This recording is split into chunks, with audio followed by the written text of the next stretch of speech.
দাদা রাতটা তোমার এখন কেমন কাটছে? একদম ঘুমোতে পারছি না, যা গরম পড়েছে। হ্যাঁ যা বলেছো সত্যি। মাঝে মাঝে তো এই কারণেও ঘুমোতে পারছি না যে রাত্রিরে বলতে হবে যে এত গরম পড়েছে, ঘুমিয়ে গেলে তো বলতে পারবো না।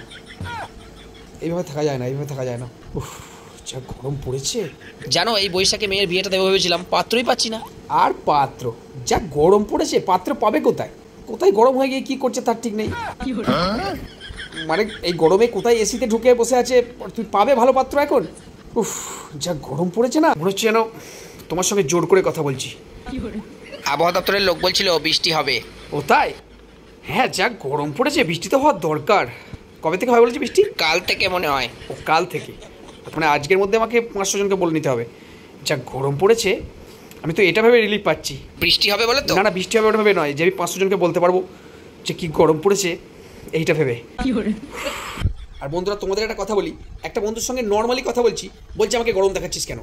ওকে আমি কিছুতেই বোঝাতে পারছি না যে আমরা রোদে দাঁড়িয়ে কথা বলছি, গরমটা এমনিই আসছে, গরমটা আমি দেখাচ্ছি না, এটাও বুঝছে না।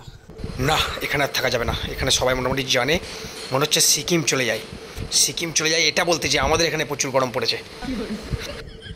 আরে ওর বউ তো কালকে চলে গেছে। হবেই তো, আমি তো জানতাম পালিয়ে যাবে। ওর বউ এমনিতেই খুব হট, তারপর যা গরম পড়েছে। ওর বউ বাপের বাড়ি চলে গেছে সেটা বলছে।